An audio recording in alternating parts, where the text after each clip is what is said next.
Hi YouTube, and we are back, and this is Candace from Counseling Minus the Bull.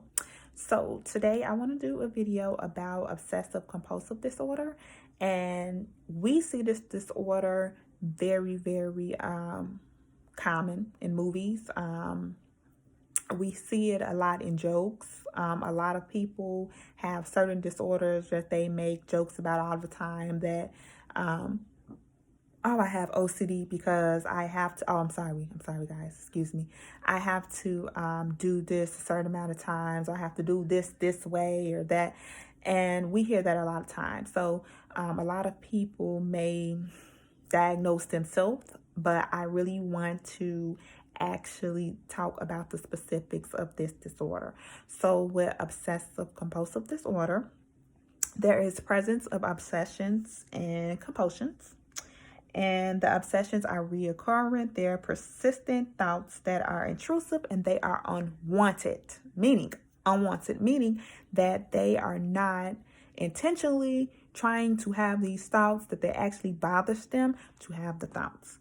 The obsessions are attempted to be ignored, suppressed, the urge,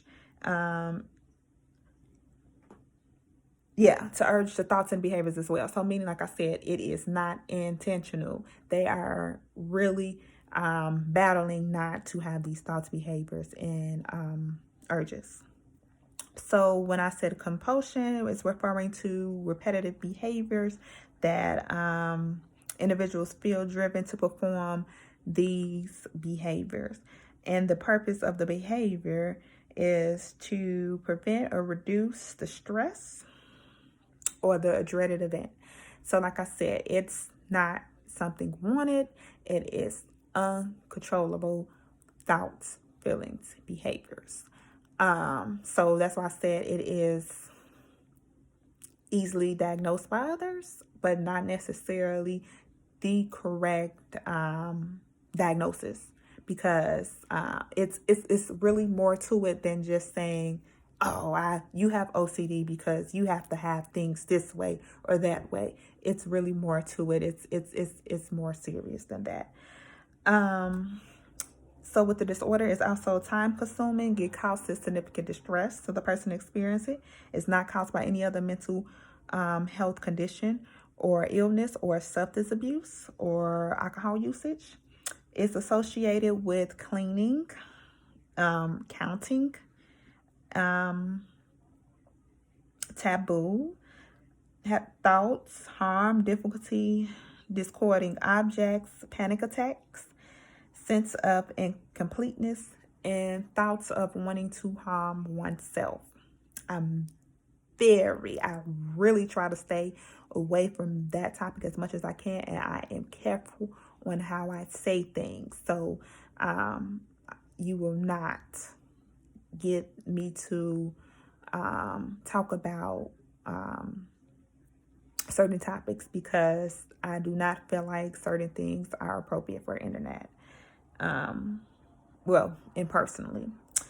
So this disorder is actually one of the highest prevalence in disorders, and it is, like I said, commonly diagnosed by people who really don't even understand the disorder. So one of my experience is, so I stated that I worked at a hospital and I work with those who battle with mental illness. So I get to see these orders on an everyday basis. And for me, the reason why I kind of wanted to go ahead and do this video was because I was with one of patients and I was able to go ahead and just see this full flown. And I had never seen that before, but I was able to just see it with my own eyes. And it just gave me that curiosity to want to follow up and to also look into it. So with with this disorder, I noticed that with him, with the patient that I was with, um, he had medical challenges as well, specifically a traumatic brain injury. So we already had something to rule out with that. I already am aware that with a TBI, that your memory can be affected. So a lot of the things you are relearning, and it may have an effect on how you process things. And so I already knew that I would have to be mindful of that and be considerate of that. But what kind of drew me to also just use my counselor and training skills was actually when he awoke, um, he began to get up and display these behaviors. So he would have to adjust his bed sheets several times, and to the extent that he feel comfortable with it.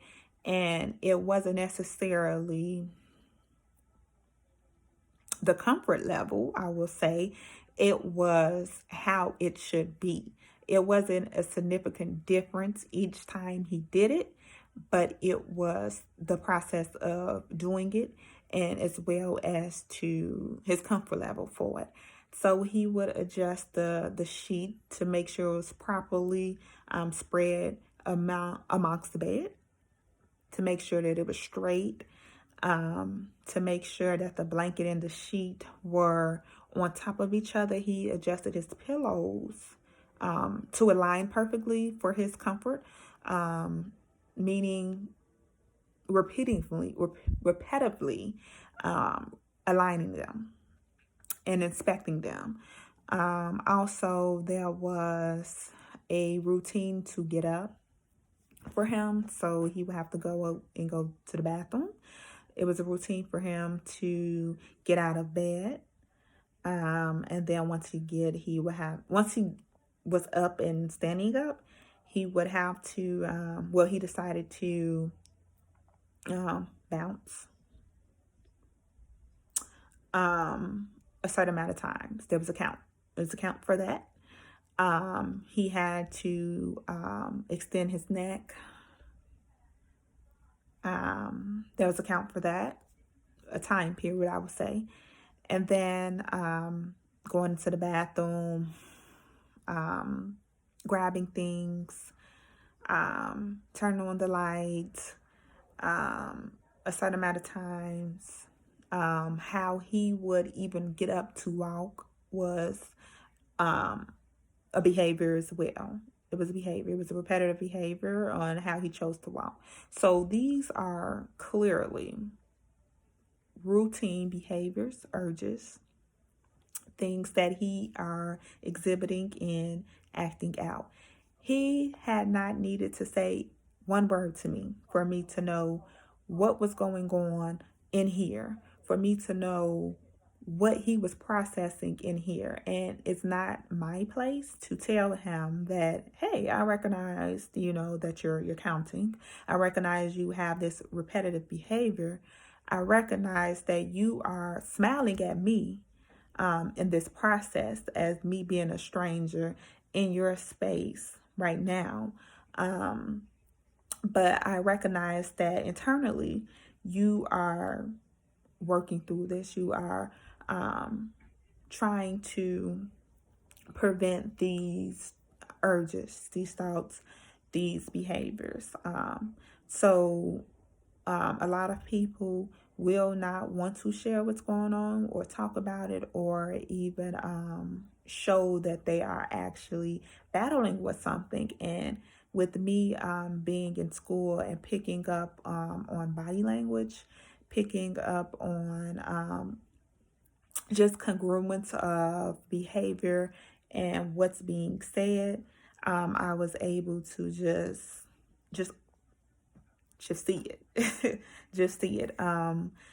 So yeah, this order is definitely more to it than how we just everyday just use it, this term, as, oh yes, well, I'm OCD. I have to have everything this way. I have to clean this way. it is really more than that. It's about having the compulsions, having the obsessions, wanting to reduce it or prevent it, having the unwanted urges and thoughts and behaviors.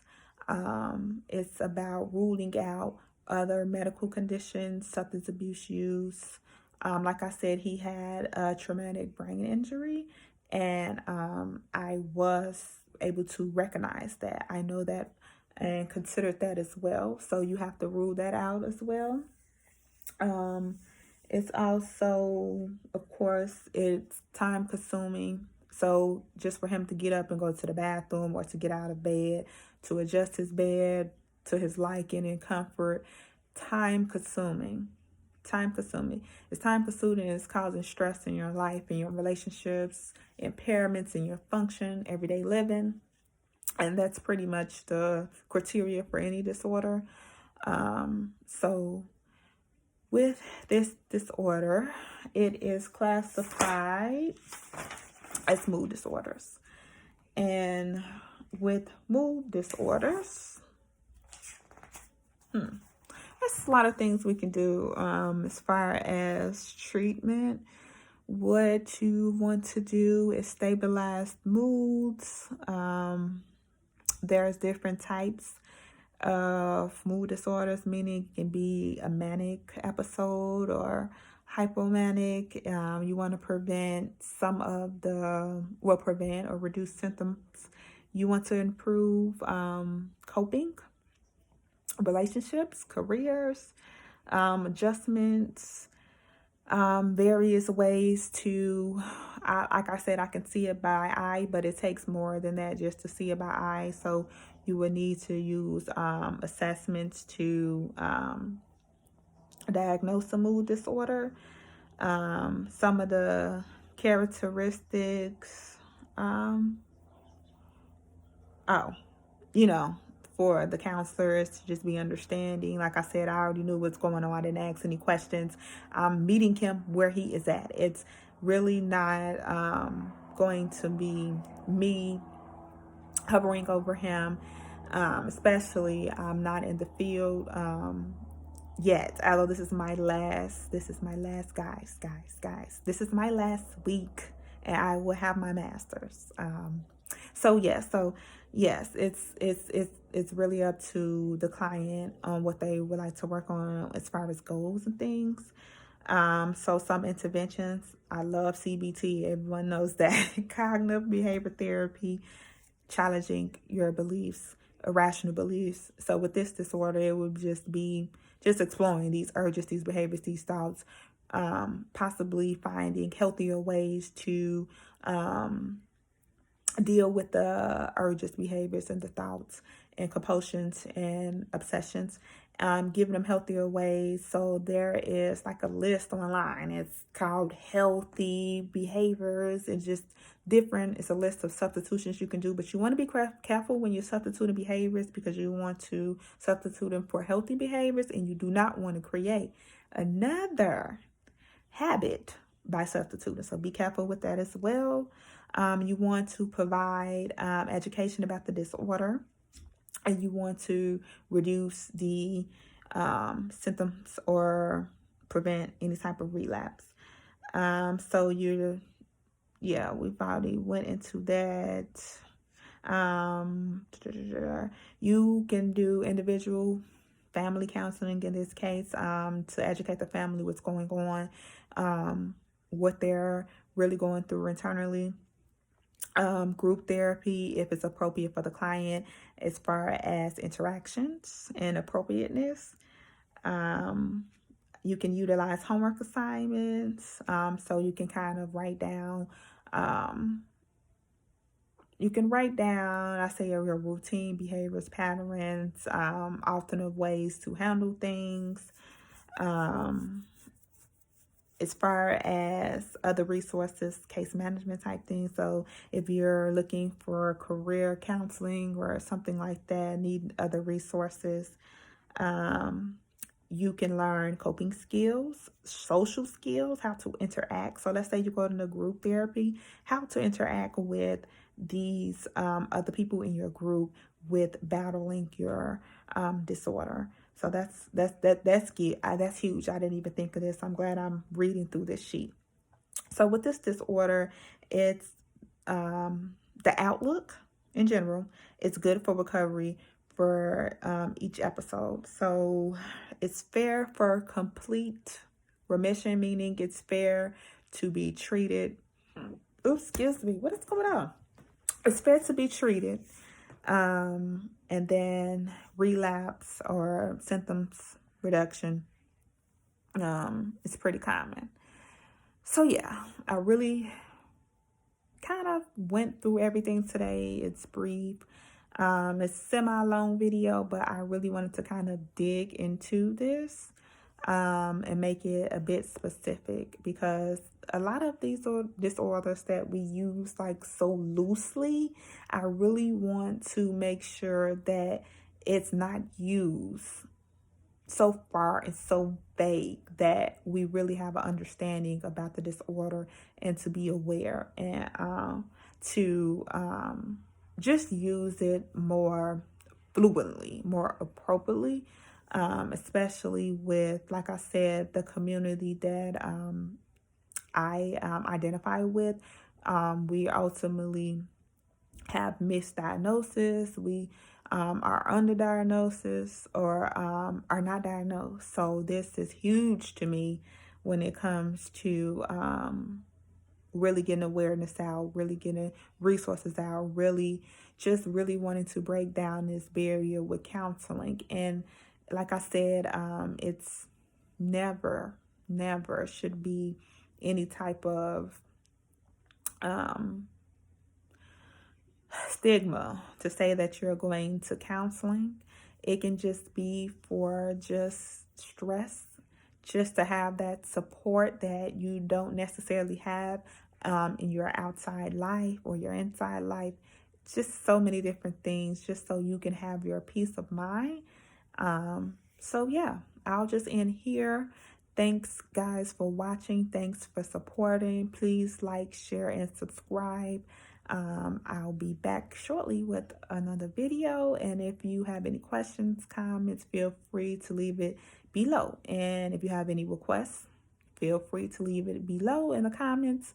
Just be mindful that in the comments, be mindful what you're putting in as far as confidentiality. So see you next time with Counseling Minus the Bull.